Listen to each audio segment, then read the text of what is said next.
Prie Kauno prokuratūros protestavusiems kauniečiams gresia baudos ar net areštas.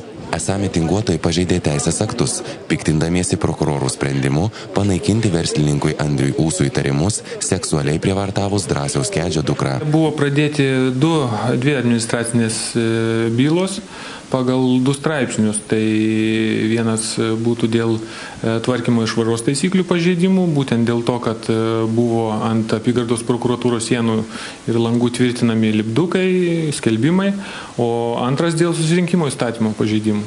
O ką, jie neturėjo leidimų, ta prasme, ar taip? Jie neturėjo leidimų. Trečia byla pradėta protestavusių vaikų tėvams.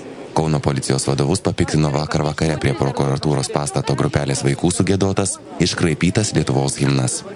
Pareigūnai rinks papildomus duomenys ir spręs, ar pradėti tyrimą dėl himno turinio iškraipimo.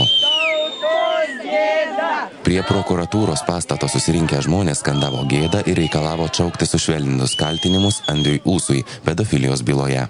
Praėjusią savaitę paaiškėjo, kad Ūsui palikti tik įtarimai mažametės tvirkinimu. Už tai numatoma daug švelnesnė bausmė nei už prievartavimą. Martas Kalendra, LNK žinios.